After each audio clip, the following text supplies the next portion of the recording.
Página 35 e 36 do livro 14, correção dos exercícios. Para responder o exercício 11, vamos ler o texto. A bioluminescência é o fenômeno de emissão de luz visível por certos organismos vivos, resultante de uma reação química entre uma substância sintetizada pelo próprio organismo, luciferina, e o oxigênio molecular na presença de uma enzima, luciferase. Como resultado dessa reação bioquímica, é gerado um produto em um estado eletronicamente excitado, oxluciferina. Esse produto, por sua vez, desativa-se por meio da emissão de luz visível, formando o produto no estado normal ou fundamental, oxluciferina. Ou seja, aquele elétron excitado cai um nível de energia, né, segundo lá o modelo atômico de Bohr, e emite fóton. Ao final, a concentração de luciferase permanece constante. Portanto, uma enzima, um catalisador, né? Luciferina mais oxigênio, na presença de luciferase, produz oxluciferina. O esquema ilustra o mecanismo geral da reação de bioluminescência de vagalumes, no qual são formados dois produtos diferentes em estados eletronicamente excitados, responsáveis pela emissão de luz na cor verde ou na cor vermelha. Então, há duas possibilidades aí para a emissão dessa oxluciferina. Uma que apresenta a cor verde e outra que o vagalume apresenta a cor vermelha. No caso, eu não sei se é por dificuldade minha de identificar as cores, mas aqui eu não estava entendendo bem que cor essa representava, que cor essa representava. Eu escrevi aqui, ó, essa aqui representa a cor vermelha e essa aqui verde. Então, se a molécula tiver esta configuração aqui, o vagalume brilha na cor vermelha. Se tiver esta configuração molecular aqui, o vagalume brilha na cor verde. Bastante sutis as mudanças, né? Aqui que era uma ligação dupla com O, aqui agora não é mais ligação dupla com O, é só uma ligação. Essa ligação dupla com O aqui deixa de ser dupla e passa a ter uma ligação dupla entre átomos de carbono. Basicamente é essa a diferença dos dois. E aqui nós temos apenas um ânion com apenas um elétron em excesso, e aqui nós temos um ânion com dois elétrons em excesso. Só essa diferença dos dois. Bom, vamos lá para a pergunta do exercício 11. Considere o seguinte espectro de luz visível. Tá bom, espectro da luz visível. Quer dizer que o violeta tem aproximadamente 4 vezes 10 a menos 7 de comprimento de onda, né? 4 vezes 10 a menos 7 metros. Enquanto o vermelho tem 7 vezes 10 a menos 7. Então, se nós tivermos ali por volta de 5 vezes 10 a menos 7, nós teremos cor verde. E 6 vezes 10 a menos 7, teremos uma cor próxima do vermelho, ali, um laranja próximo do vermelho.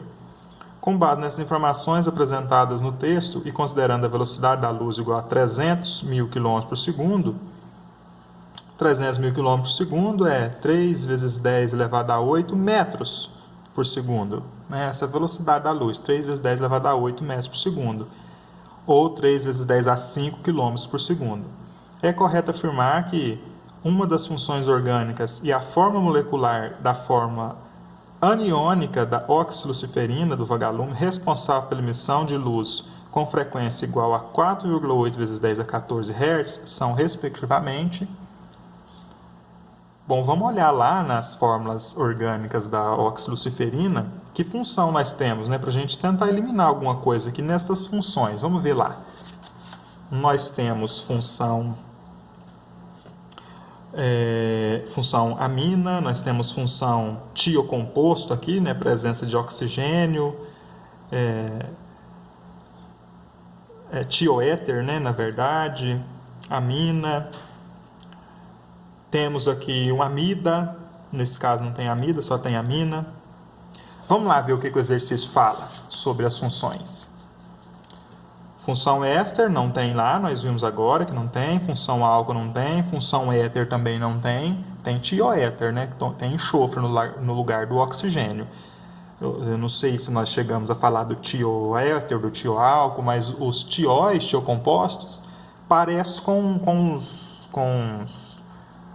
os compostos com presença de oxigênio, só que acrescenta tio no nome. Então, se for o S entre átomos de carbono, não é éter, é tioéter. O que importa para nós é que não tem nada disso lá. A única coisa que tem lá é a mina. Então só pode ser a letra C ou a letra D. Agora, qual será das duas, né? A letra C, C10, a fórmula química, C10O2N2S2. Não pode ser essa porque tem hidrogênio lá do lado de alguns átomos de carbono. Não está representado, mas tem. Então já sei que a letra C não é. A letra D é a resposta. Vamos avaliar lá nas moléculas lá. Essa aqui, ó, ela teria um átomo de hidrogênio aqui para completar as 4 ligações. 1, 2, 3, 4. Um átomo de hidrogênio aqui. 1, 2, 3, 4. Aqui um átomo de hidrogênio. 1, 2, 3, 4. Veja que 1, 2, 3, 4 que eu estou fazendo é as 4 ligações que o átomo de carbono tem que fazer, né? Um átomo de carbono aqui faz 1, 2, 3, 4 ligações. Então nós temos lá a fórmula que trata dos carbonos, oxigênios, nitrogênios, enxofres, lá todos, está tudo igualzinho aqui. O que muda de uma para outra é a quantidade de hidrogênio. Uma lá menciona, vocês não estão vendo aí, mas eu vou ler lá. Lá na letra C, amina aí C10O2N2S2. D, amina aí C10H5O2N2S2. O que mudou? A primeira tem 0 hidrogênio, a segunda tem 5. Vocês contar aqui, ó, 1, 2, 3, 4, e nessa aqui, 1, 2, 3, 4, 5. Então, ele deve estar falando disso aqui, tem 5 hidrogênios. Essa aqui, se tivesse nenhum hidrogênio aqui, a gente ficaria em dúvida, né? Se é a C ou se é a D. Mas só tem uma lá que menciona hidrogênio, menciona exatamente 5, então ele está falando disso aqui. Bom, mas a proposta do exercício de mencionar ali o espectro eletromagnético e tal, vocês viram que parece que não serviu para nada, né? Nós não usamos ele e parece que para nada. Mas a proposta do exercício era uma interdisciplinaridade aí entre a disciplina de Química e Física, onde a gente teria que fazer o cálculo do comprimento de onda. Lembrando lá da física, a velocidade é igual ao comprimento de onda vezes a frequência. Nós estamos falando de ondulatória. Ou seja, o comprimento de onda é a velocidade dividido pela frequência.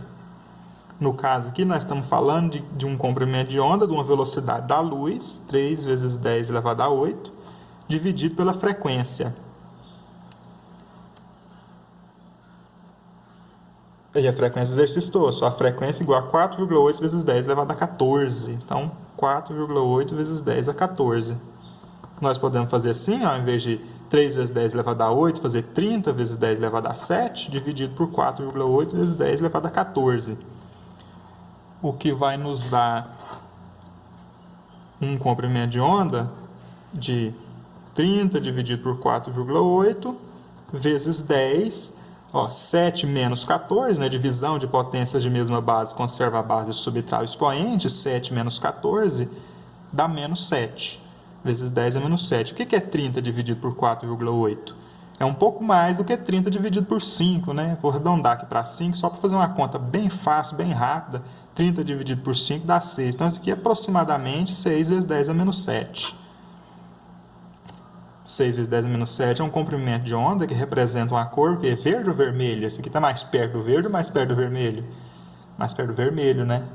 Então, realmente, nós estamos falando daqui, ó, do vagalume que brilha com a cor vermelha. Ou seja, esta molécula aqui vai ser produzida, a molécula que representa a cor vermelha. E nela nós temos 10 átomos de carbono, 1, 2, 3, 4, 5 átomos de hidrogênio, 2 átomos de oxigênio, 2 de nitrogênio e 2 de enxofre. Portanto, realmente a resposta correta é a letra D mesmo. Exercício 12. Defensivos agrícolas, chamados comumente de agrotóxicos, são produtos químicos utilizados para combater pragas e doenças que comprometem a produtividade da lavoura e provocam até mesmo a morte das plantas. Quando aplicados em excesso e sem controle, são ofensivos ao ser humano. Existem cerca de 200 tipos de agrotóxicos diferentes, e o Brasil é um dos principais consumidores. Aliás, muitos desses compostos são proibidos em outros países, mas no Brasil são utilizados em larga escala. Sem preocupação em relação aos males que podem causar. Assinale a afirmação verdadeira em relação à característica dos agrotóxicos abaixo. Bom, antes de ir para a solução do exercício, deixa eu comentar algo sobre esse texto. Ele pode, talvez, deixar a gente com a impressão de que qualquer veneno que se possa criar, qualquer veneno que existe em qualquer parte do mundo, pode trazer para o Brasil que qualquer um usa a qualquer momento. E não é bem assim. No Brasil também tem agrotóxicos que são proibidos. Tem agrotóxicos que são usados em outras partes do mundo, em outros países aí, e não podem ser usados no Brasil. O Brasil tem agências reguladoras desse assunto aí, de agrotóxicos. Embrapa, por exemplo, é uma das empresas que atua no sentido de controlar o uso destes agrotóxicos. Sim, existem muitos que podem ser usados aqui e não podem ser usados em outros países cuja lei que regulamenta o uso de agrotóxicos é mais rígida que a nossa. Mas não quer dizer que aqui não haja algum controle. Bom, voltando lá para o exercício. Assinale a afirmação verdadeira em relação à característica dos agrotóxicos. Primeiro, no acefato, o átomo de fósforo, para formar 5 ligações, apresenta a seguinte configuração eletrônica no estado excitado: 3s1, 3p3, 3d1.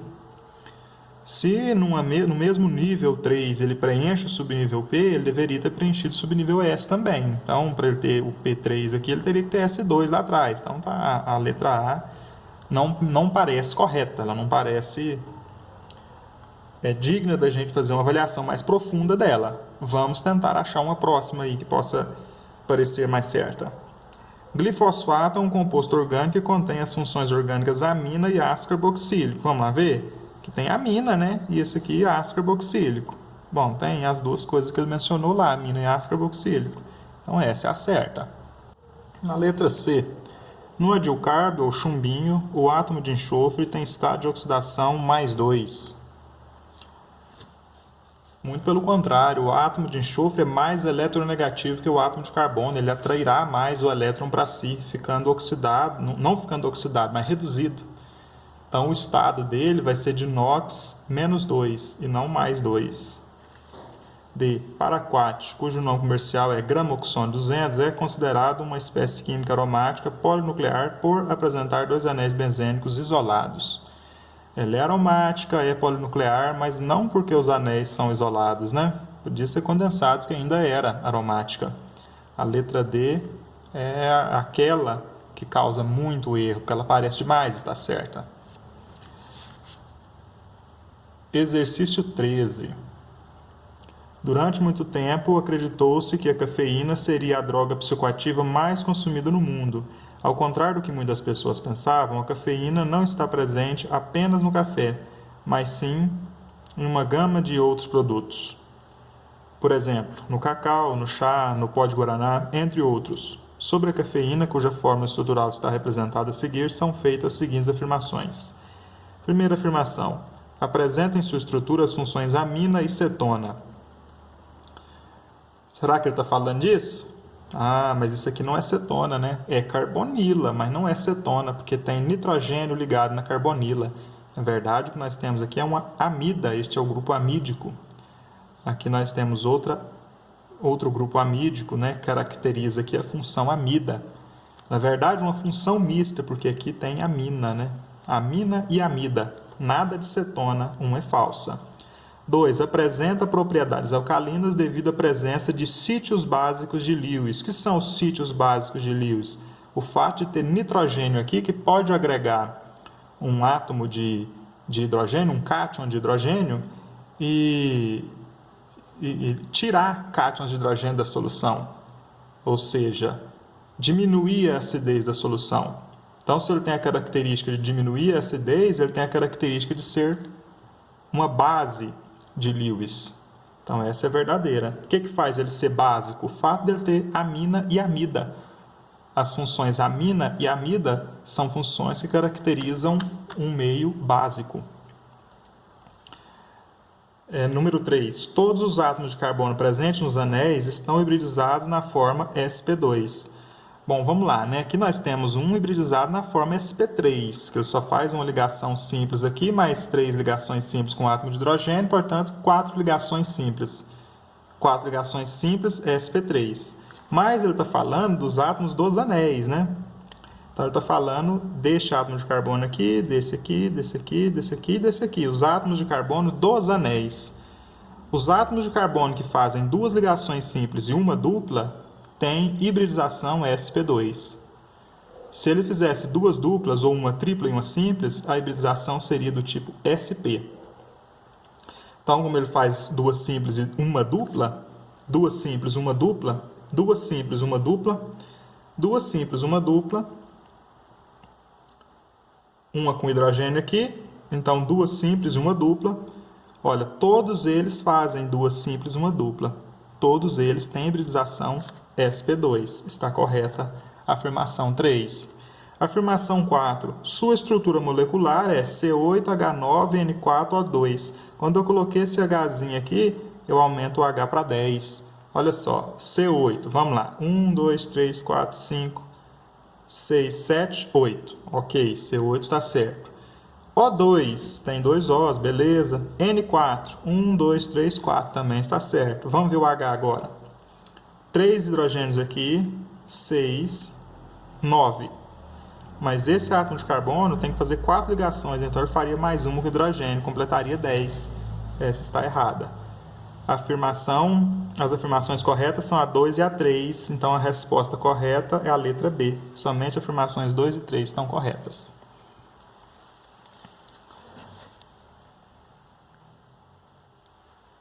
Exercício 14. Entre os principais compostos da função dos ácidos carboxílicos utilizados no cotidiano, temos o ácido metanoico, mais conhecido como ácido fórmico, e o ácido acético, ou etanoico. O ácido fórmico é assim chamado porque foi obtido pela primeira vez através da destilação de formigas vermelhas. Este ácido é o principal responsável pela dor intensa e coceira sentida na picada deste inseto. O ácido acético é o principal constituinte do vinagre, que é usado em temperos na cozinha, em limpezas e na preparação de perfumes, corantes, seda artificial e acetona. Acerca desses dois compostos, é correto afirmar que, letra A, não se dissolvem na água. Meu Deus, como não se dissolveriam na água? O tanto de oxigênio que tem? Olha só, o ácido etanóico, ou ácido acético. 2 átomos de carbono, ligação dupla com OH. Olha a proporção de cadeia carbônica pela proporção de oxigênio. Quer dizer, a cadeia é pequena e ela tem hidroxila. Isso aqui associa muito bem com a água. Isso aqui caracteriza ele como um material bom para dissolver em água, porque a hidroxila faz ponte de hidrogênio. Então, vai fazer ponte de hidrogênio com a água, que também faz ponte de hidrogênio, faz com que ele seja bom para dissolver na água. E o ácido metanóico? Só tem um átomo de carbono, ligação dupla com OH. A proporção é ainda menor, ele dissolve melhor ainda na água do que o ácido acético. Então, isso aqui está errado. B. Ambos possuem o mesmo ponto de ebulição. Aí não. Aquele que tem cadeia maior tem maior facilidade para fazer interações intermoleculares com as outras cadeias. Então, é mais difícil da gente separar as moléculas umas das outras. Se é mais difícil separar as moléculas umas das outras, eu preciso de maior temperatura, maior quantidade de calor para atribuir mais energia cinética às partículas, para elas se agitarem mais ainda e assim conseguirem se desprender umas das outras e passar do estado líquido para o estado vapor ou gasoso. Então, quanto maior a molécula, mais difícil é para eu passar para o estado vapor, mais difícil é para a gente conseguir fazer o processo de ebulição. Então, quanto maior a molécula, mais alto o ponto de ebulição. Ou seja, esse aqui que é um pouquinho maior do que essa, vai ter ponto de ebulição mais alto. O ácido acético tem um ponto de ebulição superior ao ponto de ebulição do ácido fórmico, porque tem cadeia maior. Vamos tentar imaginar isso da seguinte forma. Se eu tiver uma cadeia aqui com 3 átomos de carbono, ela vai se associar a uma cadeia com 3 átomos de carbono de um lado, outra do outro, assim por diante. Vamos analisar a associação entre essa cadeia e essa aqui. Estes elementos aqui, esses átomos aqui vão se associar de maneira muito sutil, muito fraca, de polo instantâneo e de polo induzido. Estou representando o propano aqui. Agora imagine essa outra cadeia aqui. Por mais que as ligações sejam as mesmas, as interações intermoleculares sejam da mesma força, sejam de polo instantâneo, de polo induzido, muito fracas, a interação que acontece entre esses átomos aqui é tão fraca quanto a que acontece entre esses átomos, O que nós temos é que ali nós tínhamos, grosso modo, 3 interações acontecendo. Aqui nós temos 1, 2, 3, 4, 5, 6, muito mais interações acontecendo. Então, quanto maior a cadeia, mais interações vão acontecer. Mesmo que elas sejam fracas, muitas interações juntas podem se tornar mais fortes, e você ter materiais aqui mais difíceis de passar para o estado vapor. Então, com ponto de ebulição superior. Quanto maior a cadeia, maior o ponto de ebulição, então. Ambos possuem o mesmo ponto de ebulição? Não. O acético tem ponto de ebulição maior do que o fórmico. C. O ácido acético possui ponto de ebulição menor? Acabamos de falar o contrário, né? O que sobrou? A letra D. O ácido acético é menos ácido que o ácido fórmico. O que faz ele ser mais ácido ou menos ácido? Isso aqui ele está falando da força. A força do ácido. Um ácido é mais forte quando ele tem a capacidade de se ionizar mais do que o outro. Ele tem a proporção de cátions H+, que são liberados no ácido que se ioniza mais ou no ácido que é mais forte, ele é maior. Eu tenho mais cátions H+ sendo liberados, eu torno o meio mais ácido, porque ele se ioniza mais. E o ácido fórmico tem capacidade de se ionizar mais do que o ácido acético. Então, a D é a correta. Exercício 15. O café é uma bebida produzida a partir dos grãos torrados do fruto do cafeeiro. Servido tradicionalmente a quente, o café é um estimulante por possuir cafeína, geralmente 60 a 150 mg para cada 150 ml, capacidade de uma xícara, dependendo do método de preparação. É aconselhável que se beba uma quantidade limitada, em até 3 xícaras de café por dia, pois a cafeína em excesso pode causar nervosismo, aceleração do batimento cardíaco, elevação da pressão arterial, dentre outras condições indesejáveis. Com relação à estrutura da cafeína, assinale a afirmação verdadeira. Então vamos lá ver qual que é a verdadeira, né? Letra A. Como existem átomos de nitrogênio, é um alcaloide que pertence à função amida. Bom, ele é um alcaloide, ele tem nitrogênio e capacidade de tornar o meio mais básico, ou seja, uma base de Lewis. Mas ele pertence à função amida? Não só, né? É uma função mista. Pertence à função amida, o que caracteriza aqui os grupos amídicos, e pertence à função amina, que caracteriza aqui o grupo amino. Letra B. Na cadeia carbônica existem somente um anel benzênico. Não tem anel benzênico nenhum aqui na cadeia carbônica. Isso aqui não é anel benzênico. Isso aqui é uma cadeia fechada, sim, mas não é aromática. Não tem alternância de ligação dupla e simples. Isso aqui só tem 5 átomos de carbono, não caracteriza um anel benzênico. Precisaria 6 aqui para alternar a ligação simples e dupla e ser um aromático. Letra C. Possui 5 átomos de carbono com hibridização sp2. Bom, vamos lá, né? Aqui é sp2, 2 ligações simples, uma dupla. Aqui também, 2 ligações simples, uma dupla. É parecido com algo que a gente acabou de fazer ali, né? 2 ligações simples, uma dupla. 2 ligações simples, uma dupla. 2 ligações simples, uma dupla. Quantos carbonos nós somamos aí? 1, 2, 3, 4, 5. São 5 átomos de carbono pertencentes aos ciclos, né? As cadeias fechadas. Então, é correta, possui 5 átomos de carbono do tipo sp2. Ok, é isso mesmo. É uma anfetamina que pertence à função amina? É uma função mista, não pertence só à amina. Ele pertence à função amida e amina.